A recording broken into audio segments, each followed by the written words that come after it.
and also the Multicultural Fair Committee, we would like to welcome you all to our first day of a series of week-long events in the spirit of the original Multicultural Fair that we have had over the years.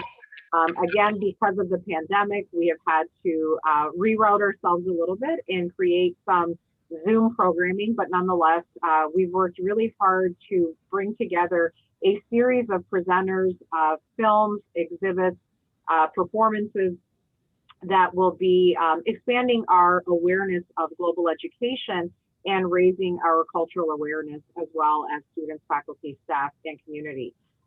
Right now, I'd like to introduce our guest speaker, and our guest speaker is no stranger to Schoolcraft College. We've had the privilege of working with him on a number of different initiatives and presentations with his former work at the Confucius Institute at Wayne State University, but also with the work that he has provided for us in the International Institute. So this is a really fun opportunity. John, I was telling my students before we signed on today that you are multilingual, that you speak upwards of 5 different languages, which is an incredible feat for any person. So this is exciting stuff. But please allow me to introduce Dr. John Brender, who is the director in the Office of International Programs at Wayne State University. He was the director of the former Confucius Institute from 2008 to 21. Professionally dedicated to language and cultural education, Dr. Brender has taught Spanish, Japanese, linguistics, foreign language teaching methodology, and English as a second language.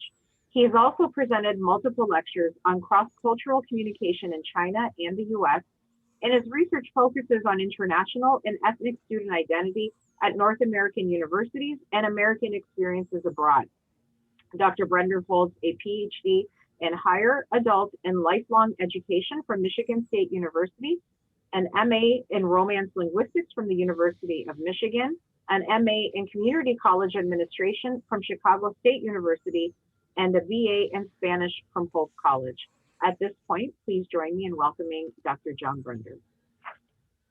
Okay, thank you. I hope I can call on some people to do some reading for me, maybe save my own voice. I will, is it okay to just randomly call on some people whose names I see? Anybody have any objection? Sure. I want to make sure that we are recording. Okay, wonderful. Sure. Okay, so let me begin. So this is all from a book for which I have completed a manuscript called Millennial Expats in China. And so in my book, here are the chapters that will go into it. And today we're going to talk about the highlighted ones. We'll mention the participants in this study briefly, which I may have done last time, so I won't belabor that. And then we'll talk about K-12 education in China and university education. Just to kind of quickly go over the demographics, these are all millennials, so they ranged in age from 25 to 40. We had kind of an even distribution, as you can say. In terms of race, we had 20 participants, 12 were white, 2 were Hispanic, 5 were Black or African American, 1 was Asian. As you can see from the gender, we had approximately twice as many men as women, which probably reflects the expat population among North Americans in China. In terms of years in China, most were there for between 4 and 6 years, but most of them were there.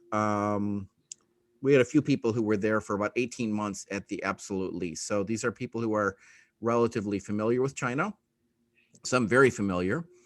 Undergraduate majors, there was a big split between humanities majors and science majors. So we had only a few people who had majored in science, and most of the people who were there, not surprisingly, were Asian studies majors, social science majors, and humanities majors.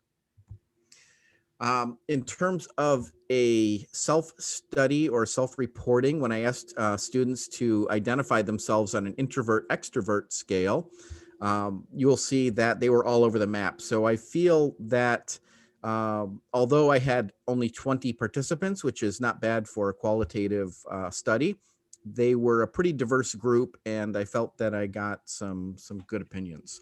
good, diverse ideas and thoughts and experiences. So remember that the views expressed here are not necessarily my own, but the views of millennial expats in China. So it is through their eyes that I am reporting, and not through the tired old eyes of an aging boomer or Gen Xer. Okay, this is a drawing that my wife did incidentally on her iPad or iPhone, and I have to admit it's kind of accurate. So now that I've thrown my participants under the bus, let's begin. All right, let's talk about Chinese K through 12 education first. And the topics that came up, and I was using grounded theory and analyzing all of the interviews, and the topics that came up, simply asking open questions about K-12 education, were a standardized curriculum, classroom structure and discipline, memorization, fierce competition, helicopter parents, inequality, and overall assessments. And we'll get to each one of these. First of all, the one thing that you need to understand about Chinese education is called the Gaokao. If you remember nothing else from today, remember this word Gaokao.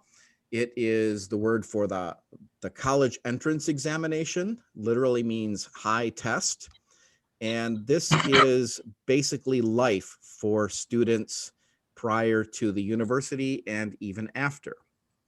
Now, I am no biologist, but I thought that this chart made a little bit of sense, figuring if we look at the Gaokao is the heart, and maybe as we have veins and we have arteries and so on and so forth, everything flows in and out of the Gaokao. So going into the Gaokao, what we teach, how we teach, what we don't teach, what we study, what we don't study, all of that is determined by what is on that one very important life-determining exam. So if, for example, studying Russian or Japanese is not on the Gaokao, no one cares about it, okay? If studying, European history is not on the Gaokao, forget it, okay? But what's on the Gaokao is vital. And why is it vital? Because it determines basically your career path, which university you can get into, what major you can study, what kind of career opportunities you will have, even who you will marry. So when it comes to finding a mate, and parents, especially in China, tend to have a lot of pull, and they will sort of push for example, their children to marry somebody who is at least of equal or perhaps better status. So people are always trying to fight for that. It's very much a meritocracy. It's not to say that there are not a lot of advantages for those who have money, but to the extent that they can, they try to create sort of a fair exam that is basically the same for everyone. Now, if we just take a quick look at the admission process, for example, at a very competitive school such as the University of Chicago, where I did an internship about 20 years ago. As I said, with the Gaokao, getting into the university is like taking the ACT and having the scores mean everything. So whatever score you get on that will determine your college. Doesn't work like that so much in American universities. So just to give you an idea of what American universities look for, University of Chicago, when I was there, they would look at your GPA. They would look at the level of your coursework. Are you taking AP courses? What's the reputation of your high school? What are your ACT and SAT scores? You would have to write essays. They would rate your essay. You might have a personal interview. It might be optional. Then they would give you a score of 1 to 5, and they would have 2 people go through the entire file. Then they would take a look at your extracurricular activities and say, what club activities did this person belong to? Were they involved in sports or music or acting? Did they have special or extraordinary skills? For example, if you are an actor or an athlete or something, that might get a bit of priority. Did you receive awards? What do your letters of recommendation say? And most of all, at a place like the University of Chicago or Ivy League schools, the admissions counselors are looking for spark. Are you going to add something to the classroom? They don't want somebody who's just a boring grind and will study and get good grades. They want somebody who is motivated, who has interests, who has strong opinions, and that kind of a thing. But in China, Perhaps because of the large population, to make things fair, it's the Gaokao score. There is, I should say, some special consideration for sporting abilities and musical abilities. So there's a little bit of that consideration, but not to the extent that we generally have in the US. Okay, let's look at standardized curriculum, which is one of the first things that came up. And I'm going to ask Helen, since you're first on the list, to read, if you will. This is an observation that was provided by a student of psychology. So if you would. Sure. I remember seeing a thought bubble data science project where they asked students over in the US and students in China, describe your country in 10 words. And over here, it was just bubbles everywhere. Some were a little bit bigger than others. Whereas in China, it was basically 15 bubbles and then little tiny ones in the backdrop. And I feel like that was kind of exactly how I viewed their education system. Everything is so regimented, and because everyone uses the same books and learns the exact same material, it definitely leads to that homogenous thinking that you kind of hear about or read about in textbooks and academic papers. It's really real. Okay, so when you figure a large population like that is studying exactly the same thing, you know, they're learning the same things, but at the same time, they're also not learning the same things. Something to take into consideration. So this is a little bit of a slightly negative or concerning view. If you would, Catrice, can I ask you to read this? Okay, as a matter of fact, I think of the positive side, the standardization, it really gives everyone in society a certain base level. You could talk certain facts with Chinese people like you're all on the same page because that's just standard education. You don't have to argue. The proportion of flat earth persons in China compared to the rest of the world is probably very small. And I guarantee you that, especially when you look at those persons educated from K through 12 through the system, I think that proportion of persons compared to the rest of the world is quite small. Okay, thank you, Catrice. Appreciate You're that.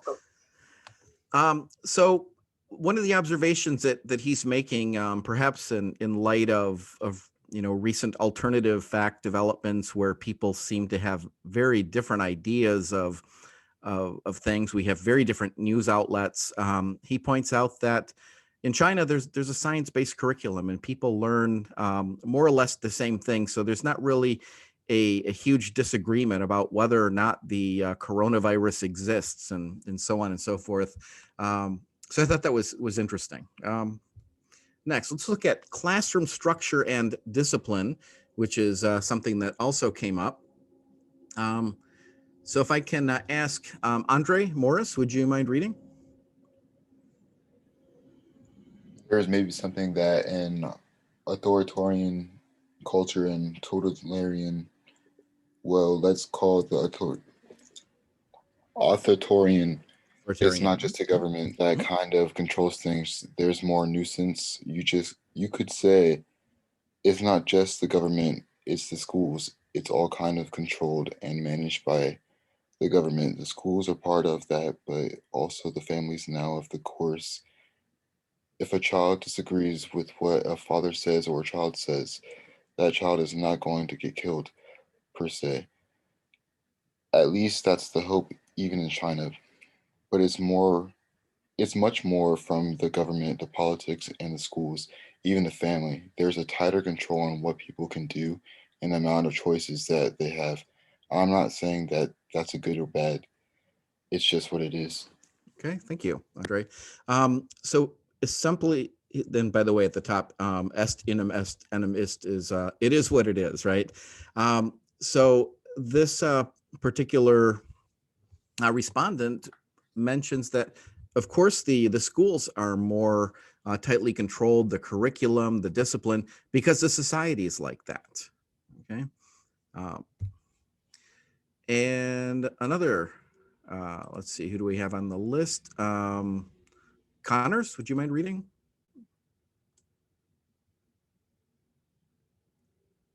Connors, no. Stephen. I can read. Okay. Okay. Please. I would say a lot of Chinese people do things simply because that's just how their culture works. And I can understand that because I feel like Chinese people have a richer culture than we do, at least a longer culture. When you have literally thousands of years of documented culture and you've built off of that, then I can kind of see how it's just like, all right, everything has their neat little boxes because we spent thousands of years putting them in the boxes. And that's just how the world is. And it's like, all right, that's how it is. Okay. Laughs. So a little different from how we view things here in the U.S. I mean, we are comparatively a very young culture, and we're also very homogenous. So a lot of our standards are not quite so strict as maybe in China, where things are. I don't want to say that they're very homogeneous because there really are a lot of sort of diverse people within China. But there's definitely more of an established culture than you might find in the US, and perhaps a little bit less questioning. Next, memorization.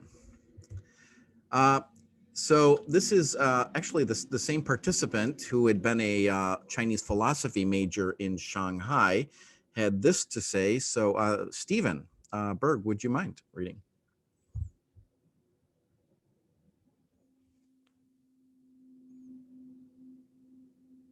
You're muted, Stephen, I think. Stephen, I'm not hearing you.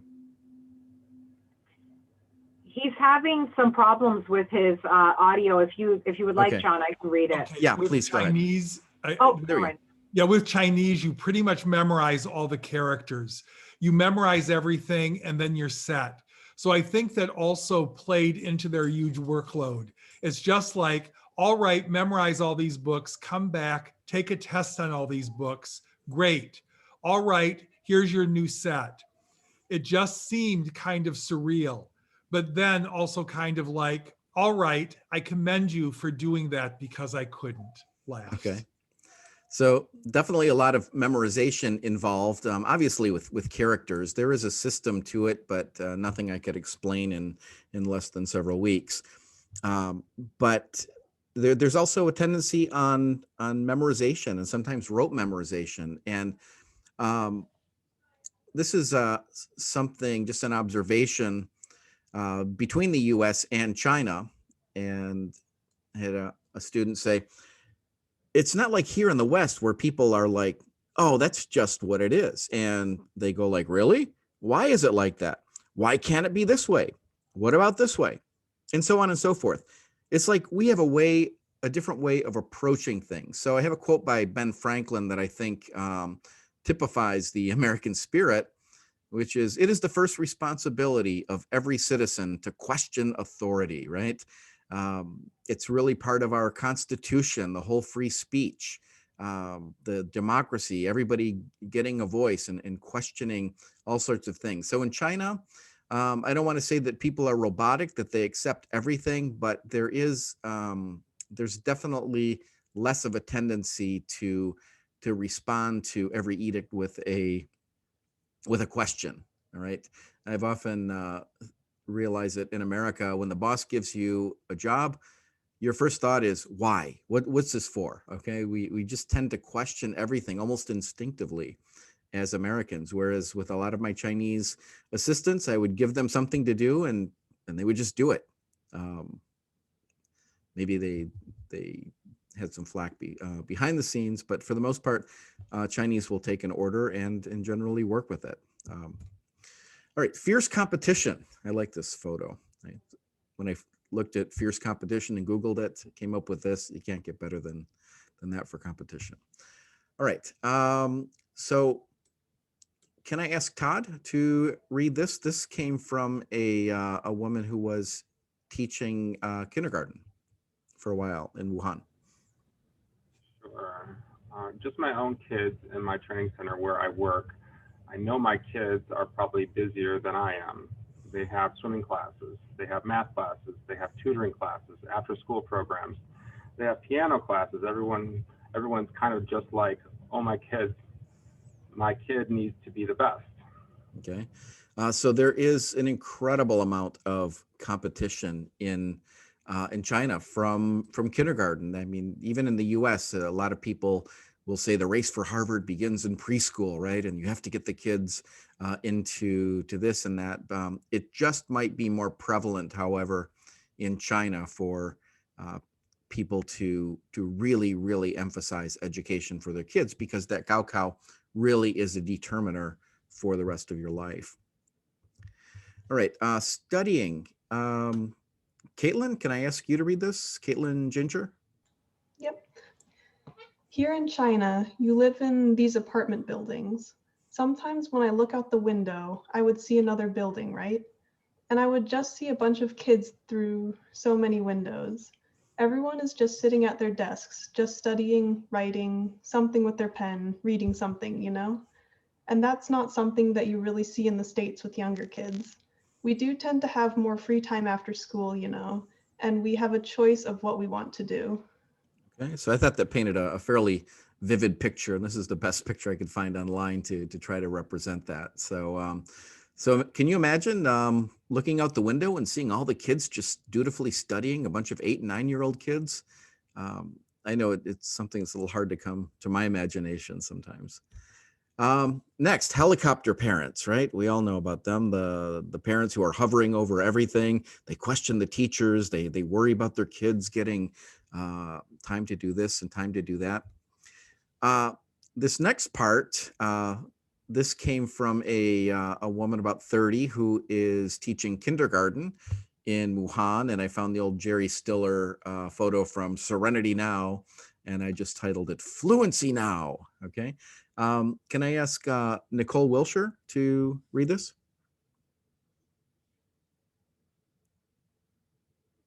Nicole, available? Megan? Yeah, I can read. Thanks. In China, I work with kindergarten students whose parents expect them to know how to read in another language that is not their mother language. The parent doesn't even speak English, but they expect their student to be able to read and write before even American students can read and write. And I tried to explain to these parents, your child is advanced considering that he is 5, but even American students at 5 are not reading and writing as prolifically as you're hoping your child will read. Right. So this is not uncommon to find parents who are really, really uptight about how well their children are performing. All right. Next, anybody recognize the old Vince Lombardi saying, it's winning isn't everything, it's the only thing. And below I have the typical drawing of the stereotypical Chinese tiger mom. And this one I'm going to call On Winning. So this came from a young man in his early 30s who's been in China for about 8 years. He's going to marry a Chinese national in the very near future. Can I ask, it's not here. Is it Trevor King? Can I ask you to read this? Yeah, I can read it, no problem. Thanks. So I get that in China, there's just so many people. And in order to get anywhere in life in China, the parents have to put a lot of pressure on their students. They have to put a lot of pressure to be the best. That if you're going to not within the sprint, wait. If you're not, I'm sorry. Transmittal, you're going to go nowhere in life, which isn't true. Yeah, maybe you won't get the job that you want, or you won't go into school go into the school that you want, but there's always another option. There's always other avenues. You know, in China especially, there's a lot of kids that come to America or the UK or Australia for colleges or even for high school. Okay, so these avenues are available to people who have money. It's interesting, if you go through Wuhan, you'll see a bunch of students on a field trip with tracksuits with a big maple leaf on the back, because they are going to a private Canadian high school. And a lot of the students are planning to go to Canada for their university. So those options exist for people with a lot of money, but people who are less than middle class, and there's obviously a huge percentage of people in China who don't fall in that category, really the only way to advancement to success is to go through the Chinese system. And so you have just heaps of competition throughout the country. Next, equality despite attempts to be equitable. Okay. And I should mention there's a hukou system, and I think this person does a pretty good job of describing it. So I'm just going to ask another person to read this. Is Kaylee, can you read this for me, please? Kaylee Rocker, no? Ashley Kramer? Sure. The Hukou system, that was something I was really interested in as far as the education went and just kind of the stratification. It really put into light someone's social status. It was such a noticeable social symbol of where you came from. And it was just a really good example of nepotism and what a person was born into, how it can affect your life.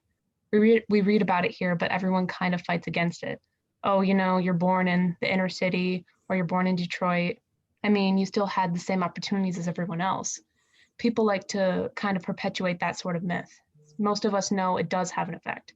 Whereas over there, everyone seemed to admit that the Hukou system was kind of BS and definitely had a negative effect on people in the countryside, and that people who were born, say, in Beijing had a better chance of upward mobility, but no one really wanted to do anything about it. But they were very willing to talk about it and admit it. Yeah, it's kind of wrong, but that's just the way it is.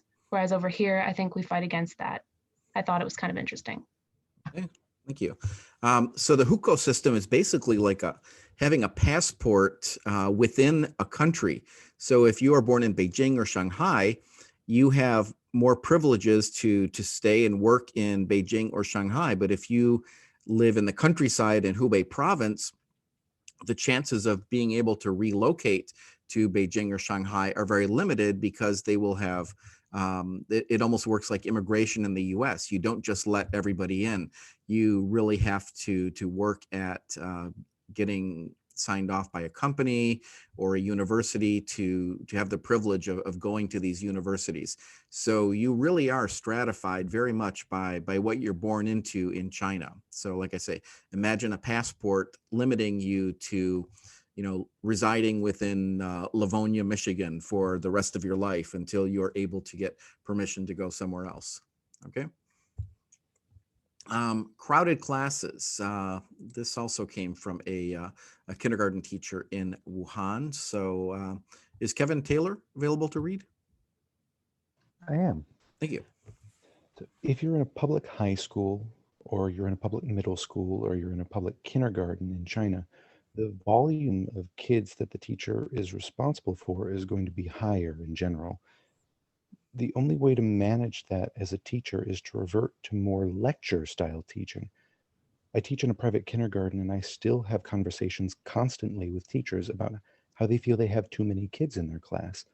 You know, their classroom isn't designed or well planned for the number of kids that they put in the class. And the reason they're putting the number of kids in the class is because of profit. It's purely money. Right. So here, of course, in the States, if you go to a private school, you'll be in much smaller classes and so on and so forth. It's to some extent true in China, but a lot of the private schools realize, hey, I can make a lot more money by bringing in more students. So they will generally try to make as much money as they possibly can by bringing in more and more students. And of course, having a discussion style format with 50 kids is rather difficult, whereas it's much easier with 10 or 15. So in China, they tend toward the larger classrooms, and that goes on through college. Okay, overall assessment. A lot of people dream of a happy medium. So is Gareth available to read? Yeah, I can read. Thanks. I think basically China is too far to one side and the US is too far to the other side, where it's a little bit more lax and a little bit looser on the kids. You know, they still want the kids to have their childhood, and thus studies aren't the focus of a lot of families or of students in the US. It's kind of like they want to have this balance, whereas in China, I feel like the study is focus, and then if you have time, you get to have your fun and free time. So I'd like to see if I'd like to see it loosen up a little bit in China, but I'd also like to see it tighten up a little bit in the US and places like the UK, where I also have family who are teachers. Okay. So everyone sort of thinks, wow, it'd be great to have a happy medium. But unfortunately, as long as there is that Gaokao, that college entrance exam, everything is going to be predicated on that Gaokao and how well people score. So they will push the students to get the highest imaginable score to study, and also because spaces are limited. Spaces are premium in high-ranking universities. So until the Gaokao goes and there's some other way of determining university entrance exam or determining entrance, or they build enough universities to house everyone, or excellent universities, I think competition is going to be just a fact of life in China. Okay, let's look at higher education after looking at the K-12 sector. And this is a shot of Huazhong University of Science and Technology, which is Wayne State's sister school, a place I've spent a lot of time. And so here's an outline of what we'll talk about, just so that you know that we have a map and a direction of where we're going. All right, let me present some basic facts about education in China, about higher education. So there are approximately 3,000 institutions of higher education in China and about 4,000 in the United States. I think it's probably grown somewhat in China, or continues to grow. And like the US, universities in China differ greatly in terms of their entrance requirements, the status, the prestige, and the specializations. Okay. Now, some places such as Spain, the university system is more or less the same wherever you go. Now, take this with a grain of salt, as I will mention, but there are a lot of different university rankings, and a lot of them put the US and China in, first or second in terms of who has some of the best universities in the world. And part of it is just the extremely large population of our two countries, but that's not to downplay some of the technological advancements and emphasis on education and so on of the two countries. So there's one ranking that puts China as having some of the best of the top 2,500 universities and having more than the US. However, it doesn't take long to find a differing survey. And I thought this was interesting, and I don't know what the criteria of this is, but I thought I would show this anyway. And you'll see that in terms of the top 100 universities in the world, and I think this is relatively credible, the US has 58. So when you think of places like the Ivy League schools and Stanford and MIT and Caltech and places like that, America really does have some of the most amazing institutions. China, 4 at this point. The UK, of course, we can see Oxford and Cambridge and the London School of Economics and so on and so forth. But you'll notice that the larger the field, that China starts to catch up, right? So when you take all of them into consideration, this particular survey sees China as having almost 2,600 of the best universities. And the US is 3,254, which is a bit of a reverse from the others. Like I say, you can take with a grain of salt university rankings because they have so many different criteria, but as just sort of a rule of thumb, it's not a bad thing to just sort of browse. Okay, some of the top schools in China that you might hear about. Tsinghua University in Beijing is the top university. I think the ranking is almost consistently top. It's what they have called the MIT or Caltech of China. It's a technological university located in Beijing. There's also Peking University, which is a little bit broader, like a University of Michigan kind of thing, where they have great science and math and humanities and social sciences and so on and so forth. So these are among the top 2, probably are the top 2 schools in China. In Shanghai, the top 2 schools are Shanghai Jiao Tong University on the technological end and Fudan University in the humanities and social science areas. And in Wuhan, where I go a lot, in central China, our sister school, Huazhong University of Science and Technology, is a top 10 school and specializes in technology and engineering. And Wuhan University, I think, is among the top 5 schools overall in China. And so you will notice that universities tend to be in large cities, okay, which I'll mention in a minute. 96% of Chinese universities are public universities, And private schools, when you hear about a private school in China, they are generally not well regarded at all. It's sort of like if you don't get into a public university, then you'll normally go to a foreign university if you can. And if you can't get into a foreign universities, people say, well, I guess you're stuck with a private school. Now, this isn't to say that you might not get into a better graduate school if you do well in a private school, but they're generally not well regarded in China. Universities are much better funded in China. Tuition in China is about $3,300 to $9,900 on average, whereas in the US, I think we start at about $10,000 and it goes up to an average private $35,000. I think that's out of date. You'll easily pay $55,000, $60,000, $70,000 for top schools per year. A fact is that most universities in China are in large cities. The idea of a small college town like Albion or Holland or even East Lansing just is not common in China. I don't know of any. So normally if you go to a top university, it will be in a very large city. And when I say very large, I mean Wuhan has 10 million people, which is roughly the population of the state of Michigan. And it goes from there. Wuhan is not even a first-tier city, so you have plenty of cities that are in excess of 10 million. Another thing about Chinese universities is that they are all surrounded by walls and gates, and they take quite a bit of pride in having these walls and gates. The top one you will see is the Huazhong University of Science and Technology. The bottom is a very famous gate at Tsinghua University.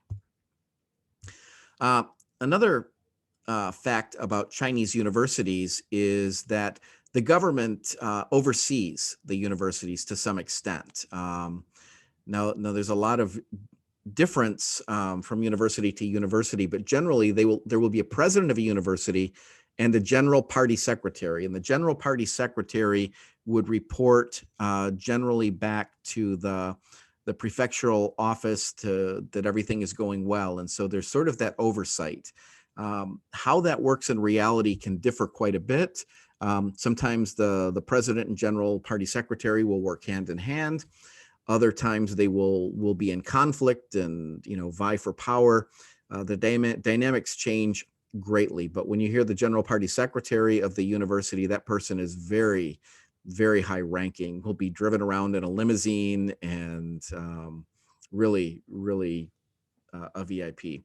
A dean of a college will have a college party secretary, and that person will supposedly write reports and perhaps report to the general party secretary to make sure that everybody is doing what is necessary. And the same with the chair of a department. There will be a department party secretary. And again, the dynamics change greatly depending on the pairing of the individuals. And I have a picture of myself with the president and with the general party secretary at Huazhong University of Science and Technology. So the general party secretary incidentally spent quite a bit of time at University of Michigan, Dearborn. So we had a bit to talk about. Okay, back to the Gaokao, right? The college entrance exam and how important all of this is. Now, if you get a score on the Gaokao, you will go shopping for a college, and whatever the score is serves as kind of a currency. So let's say that you want to go to a really good school like Tsinghua University, but you can't get into the major that you want. Well, you might have just enough points that you can study Marxism, which is the lowest ranking discipline at, I think, every university in China. Nobody wants to study Marxism, but if you really want to go to Tsinghua University and you have enough points, you might say, okay, I will settle for the Marxism department. Now, you might, with that same number of points, be able to go to a top 10 university. I think Huazhong University of Science and Technology is rated number 10, and you might be able to get into computer science, which is a more desirable thing to study. But if you wanted to study medicine, maybe a more competitive discipline, you might be able to go to Shanghai University, which ranks quite a bit down the list. So depending on what you want to study and where you want to study, you will be able to use your Gaokao score more or less as currency. All right, let's look at major selections. Now, this is something that came to me from a Chinese national who discussed the fact that finding a major is something you had to commit to before entering school, and then you really can't change it. So, May Wagner, would you mind reading? Are you available? Yeah, I can read. Some Chinese college students do not know what their major is about before they apply for a major, or they do not know that they are not suitable for this major until they go to university. Okay, thank you. So imagine having to determine what you want to study and then sort of being stuck there, right? You really you don't have much of a chance to get out of that major once you have decided, even before going into the university. Now, in the US, I've always said when I was an academic counselor that any freshman who tells you what they're studying is lying, right? I mean, how many of us have changed our major more once or twice or more, right? As a matter of finding a professor that we find really inspiring and so on and so forth. And that's kind of expected in the US. We expect to change the major, but not so in China. They have a certain number of spaces, they fill the spaces, and it becomes very difficult to get out of those areas. Something else that came up was campus rules and conventions. So this is again from a 30-year-old kindergarten teacher, Muhan, who used to teach at university. And most of the people, I should say, in my survey did get a master's degree or studied at a university in China. So if I can, is Mariah available to read this? Mariah Wilkerson?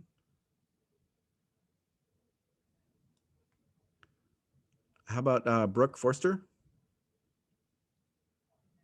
Yeah, I can read it. Thank you. It says the thing that's going to come to mind is the curfew. Every college student in China is subject to a curfew. If they're not in their room after a certain time, then they better find another place to stay. And that's kind of crazy to any American college student. Any American college student that hears that would just be like, what the hell are you talking about? Okay. Sorry to force you to swear there. This, a lot of Americans were really surprised to find out how strict the rules are. And my nephew, who is taking a master's degree class in China, would be out late, and the only way he could get back into his dormitory was either to beg someone to get in or climb the gate or something like that. And I remember a friend of mine happened to have seen or heard that my nephew was coming in late, and he sent me a message, and I said, "Oh, I guess I know where you were last night," right? From 7,000 miles away. But the curfews are just a fact of life. And if you're not in a certain time, you better find another place to stay. And the same person said this. So Brooke, if you'll just continue reading this, please. You said you wanted me to Yeah. continue reading it? Mhm. Okay. Given the vast number of kids that are here and the great lengths that they've gone through to get to that school, there's probably not a lot of people that you'll talk to that will say, "Oh, it's horrible that the school has a curfew for the students." It's generally viewed as probably a positive thing. Okay, thank you. So I think a lot of students who are used to the college life and so on would just be appalled at the idea of a curfew. But in China, they really don't think twice about it. So teaching and learning, some things in the classroom. One is that there is a much stronger cohort structure. So if you understand what that is, you'll be put together with a group of 30 or 50 or 100 students all studying your major, and you will take the courses, almost all of your courses together. There might be a little bit of leeway in terms of what time you take it with one structure, but you get to know a group of students really well. A lot of American colleges have turned to this particular format, mostly to maintain their students, to improve their retention rate. But there were two very different ways of looking at the academic services provided in China. And the Chinese students seemed to be very happy with it. The international students did not always feel like they were getting the best treatment, or they felt a lot of times that the academic advisors didn't know what they should do with international students. So I'm not going to bother to read this particular slide, but let's just say that the Chinese were very satisfied to be guided and say, you'll take this class then and this class at another time, and everything will be fine. More classroom hours. So generally, to graduate from an American university, you will have about 120 to 127 credit hours. In China, it's more like 160 to 180. So whereas an American might spend 16 hours a week in class, and that's a pretty full load, a lot of the Chinese students I met would spend 25 or 30 or more hours in the classroom, especially during their first 3 years. And if you study something like engineering, you would spend far more time in the classroom than if you were to study, for example, English or teaching Chinese as a second language. More transmittal teaching, meaning the sage on the stage, large lectures, and one person talking and everybody else listening and taking notes, and very rarely asking questions or rebutting. There's an emphasis on memorization in China, as we talked about, the same in university as you might find for the K-12 level. This next quote I thought was really interesting. This was from a woman who has been in the US now for 5 or 6 years. And after receiving a master's in higher educational administration, actually received in China, went to Michigan State University, and also got a degree in higher educational administration. So I really appreciated what she had to say about this. So if I can ask, is Sanjay Kamran available to read? Yeah, sure. Okay, thanks. I think that in general, Chinese professors focus on 1 or 2 books per course per semester. They lead the students to dig deep into the books and even require them to remember or recite the content in the books. They usually ask students what the author is talking about, why the author thinks about that, how you may relate yourself with the book content, and what you have learned from the book. The professors hold the same opinions with the author and guide the students to believe in what they learn. Okay, thank you. So this, I think, was very different from the way I was educated, the way she was educated in this particular program, where we generally have professors offer a number of books.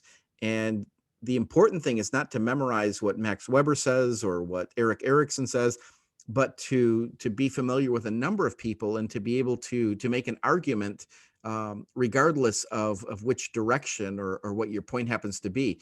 The importance of American education is to have enough of a grounding that you can go into different directions and go in whichever direction you want.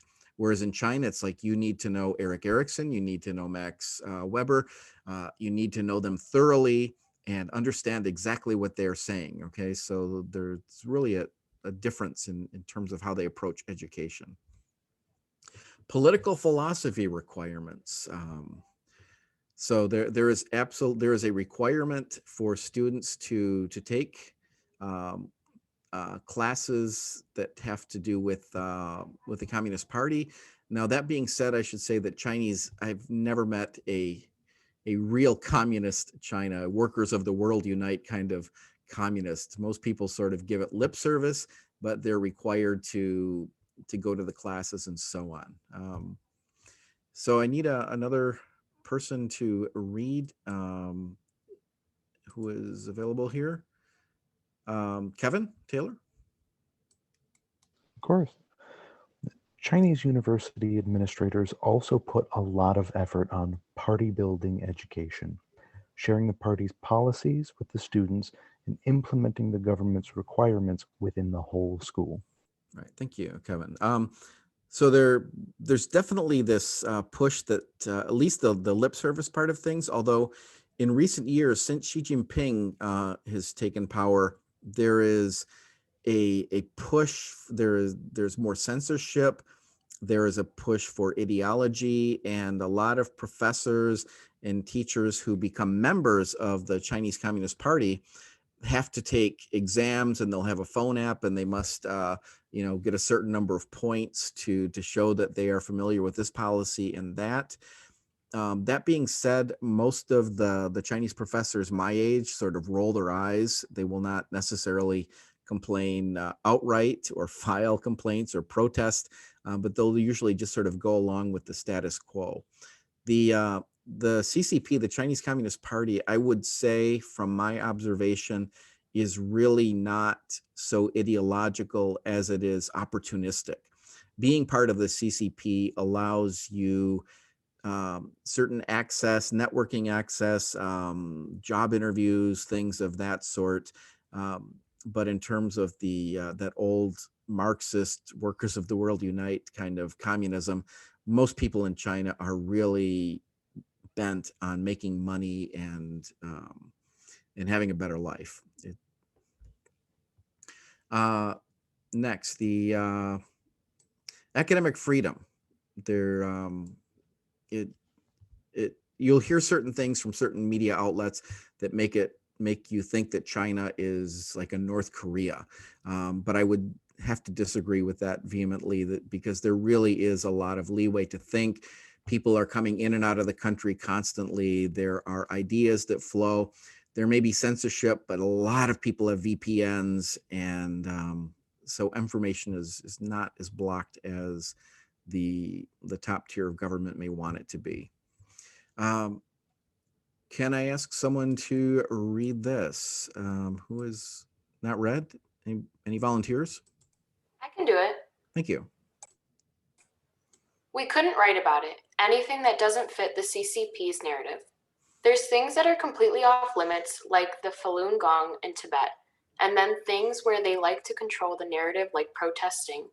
The South China Sea, pollution, gay marriage, Xinjiang. democracy, freedom, and IP theft. They try to make sure that whatever controversial topic that is talked about or you mention in a paper, that you understand the party line. Okay. So what I found is that there were certain professors who would try to toe the party line, and others who were a lot more tolerant of different thinking, or would tell you that whatever the CCP is telling you is just is really just off base. So you have a lot of different types of professors. This was something that came from a student from Michigan, from this area, who studied law in Wuhan. So let me ask Steve Berg to read this, if you would.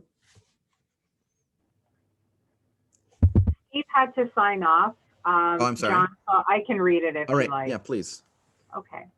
It was suggested that we would have to accept China's nonsensical claims to the South China Sea. So the threat was there, but only one teacher really pushed that. And frankly, he was one of our least favorite teachers anyway. Our favorite teacher, educated in Europe, would always encourage us to think critically and told us that the CCP frequently talked a lot of crap. I can say most teachers avoided controversial subjects. A small minority pushed the party agenda or offered insight into these complicated issues. But an equal number of professors, I would say, told us the truth. It seems that the older generations were more honest and knowledgeable than the younger generation. Okay.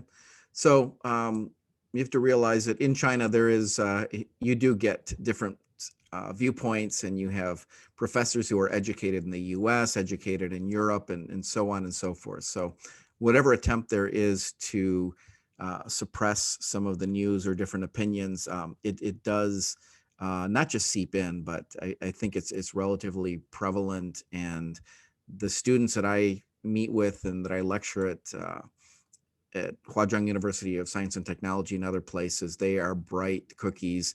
They're not brainwashed from what I have experienced in any way, shape, or form.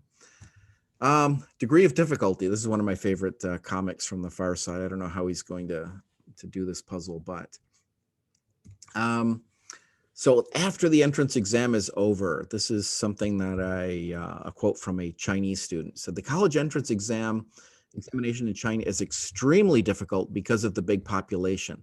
Many teachers and parents will tell students, You can do anything you want once you get into your dream colleges. It is true.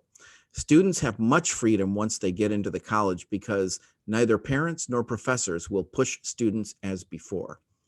So really in China, the big study period is high school and maybe before high school, because once you get into university, I can't say that it's a free-for-all or that you don't have to study anymore, but comparatively, Chinese feel like they have so much more freedom, and it's almost relaxing compared to the kind of grueling pace that they were forced into during high school and before.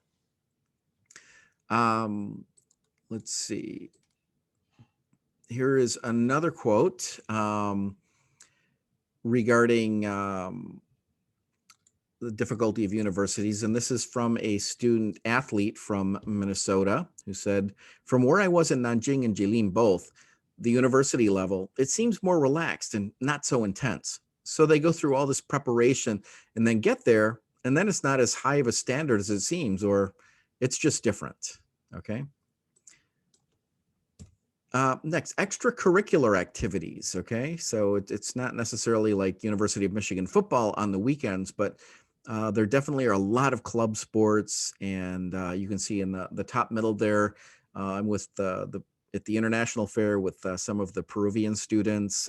Table tennis is big, dancing is huge, and here is getting near the end, so can I get a volunteer to read about extracurricular activities? I can read about it. Thank you. I feel like American universities do this too, like club fairs at the beginning and everything. I feel like club life on campus was more than I was expecting, actually. For some reason, I didn't think that was a thing. I know sports are a huge difference because they have club sports, but there is definitely not as much community around the sport as there is here. Yeah, and especially rivalry between schools.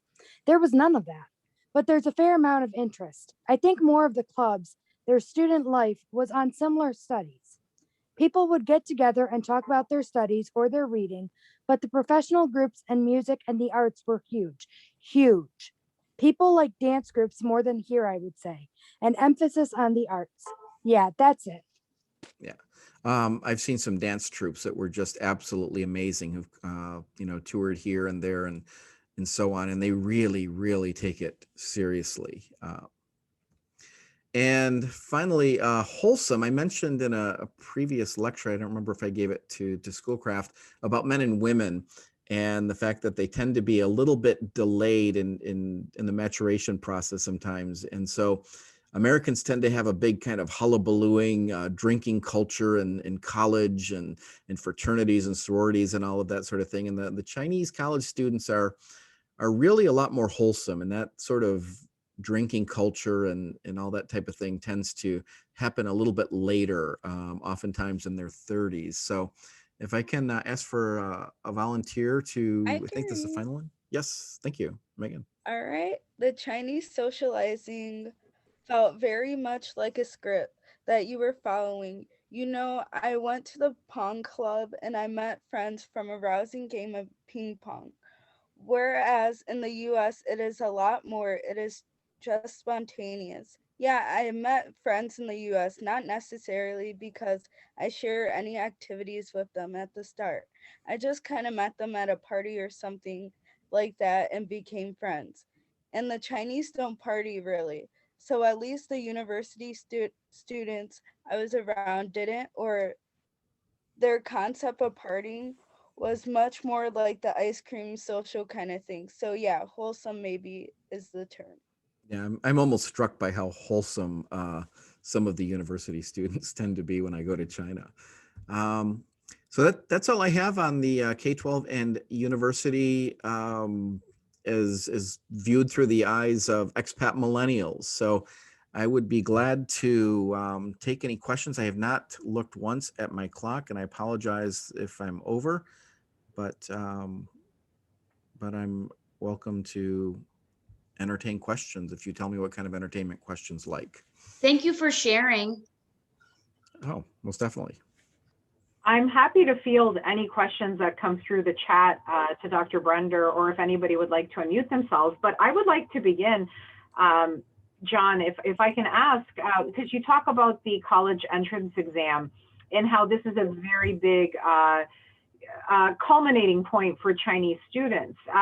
You know, it's interesting because I know that other countries also have these extremely rigorous entrance exams for college. And I think about my own family members in Greece, you know, cousins who have had to go through a very similar process. The problem there was that upon, you know, getting into these universities and graduating from these very rigorous programs, because of the economy in Greece, there were no jobs to fill.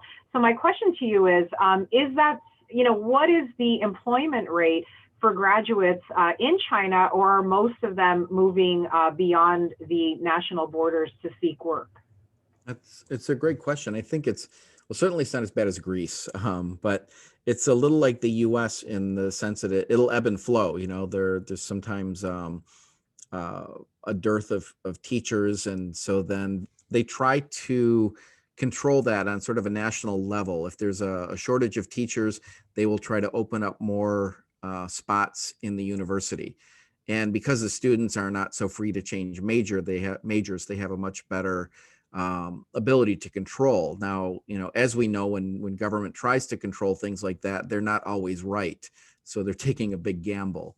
And so there have been, you know, periods where students might take a little while to take a job. But I think the employment statistics are relatively similar to the US. You know, if you go to a really high-ranking university, the chances of unemployment are much lower than if you go to a place that is somewhat less prestigious. But I don't see a lot of people having to necessarily go abroad just to get employment. There are a lot of Chinese who will study abroad or stay here, and then after they finish university will go on OPT, and some will eventually maybe get green cards and that kind of a thing. So there are those things available. But as for the, you know, chances of securing employment right away is like, I would say it's similar to the US, but I know Spain is typically like Greece in that, for example, you study to be a teacher, and then there's an exam once you finish, and you might spend 3 years living with your parents and trying to take that exam until you finally pass it. Right, and you know, additionally, I also think about a lot of people that emigrate to Canada into the United States who come with, you know, even advanced degrees and find themselves in predicaments where the work that they're securing in North America is substandard to what their educational background is. And again, I have family members who have experienced something similar. What, you know, what has been your experience anecdotally for Chinese students who have achieved this level of academic, you know, success and then have migrated to the United States or Canada? Have they been able to match their employment opportunities with their academic background? I think some have done fairly well, and there's always that talk of the glass ceiling for, you know, a lot of internationals who will, you know, come to the US and they may get good entry positions, but perhaps they don't, you know, make it into management. And a lot of the people who come here, especially from China, are majoring in engineering, some huge percentage, because if you're going to spend so much more money to go abroad, you really need to be in a lucrative field. So engineering and maybe business are by far the most attractive areas for Chinese. There is a concept called sea turtles, and that is a term in China used for people who will study abroad or work abroad for some time and then realize, hey, the benefits of going back to China outweigh whatever I'm getting here in the US. So there are a number of people who will work here for a number of years and say, hey, you know, I might be making a larger salary here, or maybe I'll command a bigger salary, or, you know, a better living standard by going back to China with the skills that I have now. So it is in recent years become worth people's while to go back to China and live the life there. Thank you. Other participants in our chat, would anybody like to unmute themselves or post a question that I can field up to Dr. Brender? I have a question real quick. Oh, Megan, you can go ahead. Oh, thank you. It's basically along the same lines as that. I was just curious if you know, because of the way that the majors are offered to students based on their scores, are any majors completely inundated with people, or do they have a way of kind of filtering the students into different majors so that not everybody is like testing into the same, you know, classes, or how does that work? They usually have limits, often set by the government, based on, you know, projections of the types of jobs that are needed. So if you have, you know, a spot for 50 civil engineering majors, you will not take 51, right? So you will essentially fill your quota. And obviously the higher ranking universities have less supply and more demand, so their slots will be filled far more easily than universities maybe somewhat lower. Okay. Does that answer your That question makes more or sense. less? So, Yeah. so basically, would they just kind of, if those slots were filled, would they just filter them into a different major then and just be like, well, you were suited for this one best, but this is what's available? Yeah, it's like we can take, you know, up to so many people with this particular score. So generally, when you before you take the Gaokao, you will have counselors give you an idea of where you're likely to go. And it's just sort of like applying in the US. You'll have a safety school, like I'm sure I can get into this school, and then you'll have your dream school, right? That I hope I can get here. And then you'll have maybe a list of 3 or 5 or so many universities, and you'll say, whatever score I get, I'd like to choose this at this one, this at this one. And the government ultimately will make that decision. If you are unable, they'll say, well, we have this space for this and this for this. So you're generally limited to 3 or 4 universities and in the majors that you've already chosen. Okay, thank you. Yeah. So I probably didn't explain that very well when I said there's you can shop with your Gaokao score, because generally you make a predetermination or limit yourself to certain majors and schools before you take the Gaokao, because, for example, if you take the pre-SAT, you might have a much better idea of where you're going to score when you finally do take that test. Got it. Okay, thank you. So John, I know Jennifer had a question, and then we have one from the chat as well. Okay. Hi. So, can you hear me? Yes. Okay. So the first thing I noticed, like something in the presentation that really interested me, was the idea that they can't really change their majors after they picked one. Mm-hmm. And so that just kind of made me wondering, like, if it was even like if it was possible to do so, and like what kind of steps a student would have to do if they really just decided that this major was them and they just had to get out of it. Yeah, that's a good question. It is possible, but it's not likely, because chances are you have, if you started out, for example, an English major, and then you wanted to become a Spanish major or something, you, first of all, you'd have to score very highly on your exams. You would have to be among the best in your chosen field. And then you would apply, and if there's a space, they might make it available to you.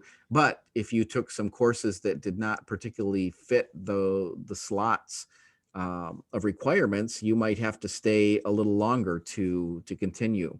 So I think what a lot of students do, and it's not terribly unlike the US, is that they will choose a different major when they go to graduate school and hope that whatever preparation have will feed into that particular major.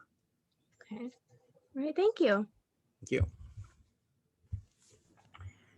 John, the question from the chat is from Nancy, and it reads, what percentage of students in the population get into university, and how does that compare with the US? Gosh, that is a really good question, and I don't have a terrific answer for it. I do know that the last Gaokao, I think, there were like 9.7 million people who took it. That is the population of Michigan, okay, taking the Gaokao. I believe that China is pretty good in terms of offering universities for most people that most people can get into, but it's a matter of getting into the prestigious universities, right? I mean, it's like getting into Harvard or something. What are the maybe 1 in 16 or something of that sort. And Tsinghua University, the the percentages probably are far less than that, 1 in 20,000. So you get into those schools and you are a rock star. It's sort of like the way we look at someone who plays basketball for a top ranking university. Those are the stars here. But if you go to Tsinghua University, people are just, will gather around you because, that's such an impressive feat.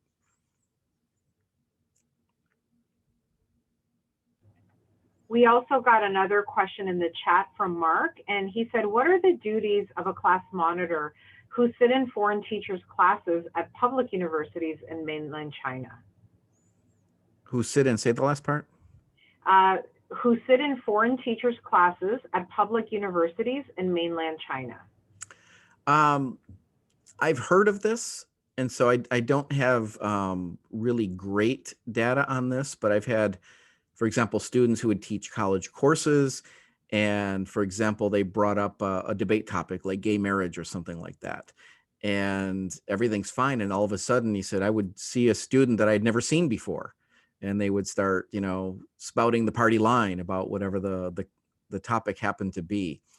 So I think, there certainly are some people who are duty bound in that respect. And I've also heard of, for example, Chinese students who will sit in American classrooms where, for example, maybe there's a lecture on freeing Tibet or on the status of Taiwan.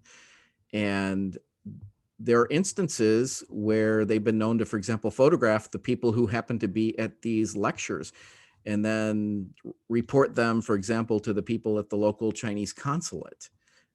I don't know that that happens all the time and everywhere, but I do know that it happens.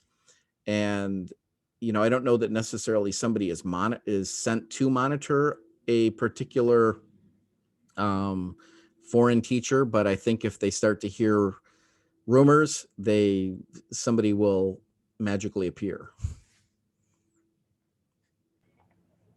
There is also a request to share the recording. John, would you like us to handle that from the Schoolcraft end, or would you like to be the one to have students contact you for the recording? You're welcome to do that on the Schoolcraft end. Mm-hmm. Okay. Are there other questions that people would like to ask Dr. Brender? Oh, here's a question. Can students with special needs be included in Gen Ed in China? I am not an expert on this. I do have a friend who is. I could refer you to Kathy Johnson at St. Cloud State University. And she's been the director of their Confucius Institute, and her specialty is exactly that, is education for the deaf and for students with disabilities. I will say that China has certainly lagged behind the U.S. in that respect. So accommodations are not generally made for people with disabilities the way they are in the U.S. Thank you for sharing that. Are there any other questions that people would like to ask Dr. Brender at this point?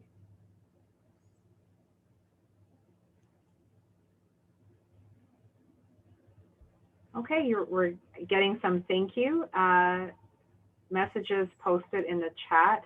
On behalf of the Schoolcraft College International Institute, I would like to thank you for sharing your expertise and your time with us today, and for helping us kick off our Multicultural Education Week. I do encourage people to attend our events. They are all posted on the Schoolcraft College website. We have another one coming up at 3 p.m. today from the Arab American National Museum that I welcome you all to attend if you have the opportunity. My students, you are free for the rest of the day, so please enjoy the rest of your afternoon.